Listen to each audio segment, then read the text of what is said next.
अपने मछली को बड़े मछली को पकड़ना है तो क्या ये एसआईटी टीम सक्षम हो पाता है क्या?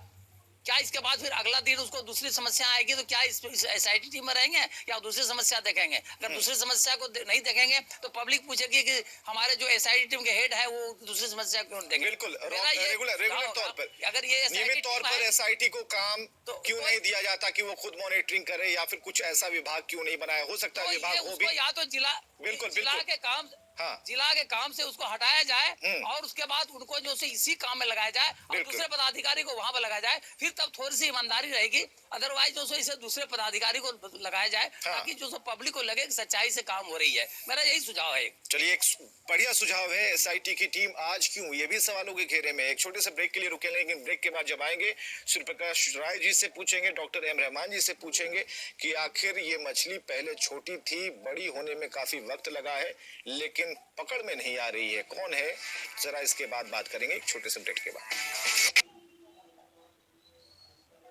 हम सब 10 फरवरी सुबह रेलगाड़ी से तुम्हारी मौसी के घर जाएंगे। पर उस दिन तो राष्ट्रीय कृमि मुक्ति दिवस।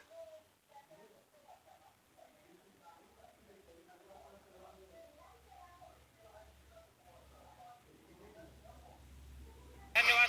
आप बताइए कि लगातार आप लोग आंदोलन किए और आंदोलन के बाद क्या उम्मीद थी कि इस तरह की कार्रवाई होगी? ये विशेष तौर पर बिहार की जो अस्पताल है, शिक्षा को दलालों के साथ जो बेचने का काम किया है ना, इसलिए हम आने वाले समय में चाहते हैं कि जो प्रशिक्षित हुआ है उस पर हम विशेष तौर पर ईटीवी को धन्यवाद देते हैं।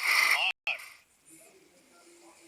तो जाहिर है बिहार एसएससी अपने गठन के बाद से ही अपने मकसद कामयाब रहा। पटना हाईकोर्ट ने बार बार सरकार से पूछा कि सरकार कंट्रोलिंग अथॉरिटी है, अगर वक्त रहते सरकार ने इस तरह के तमाम मामलों से सबक लिया होता तो आज हालात ऐसे नहीं होते।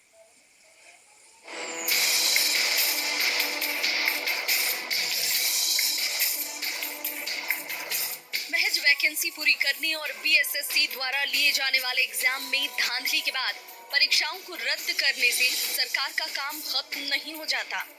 आखिर बार बार परीक्षा में गड़बड़ी से सरकार सबक क्यों नहीं लेती? ये तल्ख टिप्पणी पटना हाईकोर्ट की तरफ से की गई है।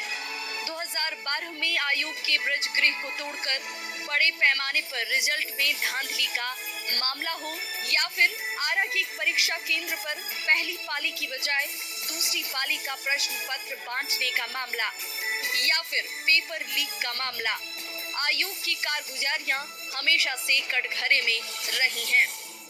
2002 में बीएसएससी का गठन हुआ है। 2002 में बीएसएससी के गठन के बाद केवल एकमात्र परीक्षा जिस पर किसी तरह की उंगली क्वेश्चन लीक होने का नहीं उठा है वो बिहार सब इंस्पेक्टर था, क्योंकि उस परीक्षा का आयोजन माननीय अनिल सिन्हा एडीजी थे और पुलिस मुख्यालय परीक्षा ले रही थी, इसलिए किसी की हिम्मत नहीं हुई। लेकिन उसके बाद दरोगा के परीक्षा के बाद कोई भी ऐसी परीक्षा नहीं बची है जिस परीक्षा में क्वेश्चन लीक नहीं हुआ हो। बिहार एसएससी परीक्षा लीक मामला है, ये बहुत ही दुर्भाग्यपूर्ण घटना है। इससे गरीब, अनाथ, असहाय, दिव्यांग बच्चों को ऊपर बहुत ज्यादा एक तरह से मानसिक प्रताड़ना हुआ है। आयोग के स्ट्रांग रूम को तोड़कर ओएमआर सीट बदलने के मामले की जांच के बाद आर्थिक अपराध इकाई ने आयोग के 2 पदाधिकारियों पर कार्रवाई की अनुशंसा कर दी। लेकिन हद तो तब हो गई जब कोर्ट की फटकार के बाद इन दोनों के खिलाफ 7 महीने के बाद 2015 में चार्जशीट दाखिल की गई, जिस पर ट्रायल अब तक नहीं हुआ और इस दोनों रिटायर भी हो चुके हैं। हम लोग ने जब सचिवालय सहायक का जो केस में देखा कि ये स्ट्रांग रूम में जाकर जो बीच वाले लड़के थे, दलाल वाले थे, वो कमिश्नर के जो पोस्टेड व्यक्ति थे उनसे और लड़कों से मिलके स्ट्रांग रूम में जाके अपने ओएमआर सीट में छेड़छाड़ करते थे। इसका पूरा एविडेंस जब आ गया तो मैंने कोर्ट से गुजारिश की कि सीबीआई की जांच की जाए। तो हाईकोर्ट ने कहा कि अभी ये स्टेज में नहीं, अभी जांच चलने दिया जाए। जांच इकोनॉमिक ऑफेंस कर रही है। इकोनॉमिक ऑफेंस के जांच के दौरान ही पता लग गया कि जे लड़के का कार्बन कॉपी में 11 नंबर किया हुआ है और मेन कॉपी जो कार्यालय में रखा हुआ उसमें 100 नंबर दिया गया। आइए एक नजर इस पर भी।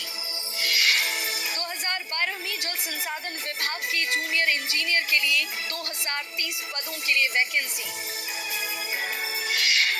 पिछले 7 साल में 2 बार बीएसईबी की परीक्षाएं ली गईं। वजह से परीक्षाएं रद्द हुई। 30 सितंबर 2012 और 25 सितंबर 2016 को परीक्षा हुई थी। अब आयोग की कारगुजारियों के ये दस्तावेज देखिए। जल संसाधन विभाग की परीक्षा में जिन छात्रों को OMR के कार्बन कॉपी में 11 नंबर मिले थे, उन्हें फाइनल OMR में 100 अंक दिए गए। ऐसा कुल 42% छात्रों के साथ हुआ। गड़बड़ियों के मद्देनजर कोर्ट ने सरकार को आयोग के बड़े पदाधिकारियों के खिलाफ आरोप निर्धारित करने को कहा था।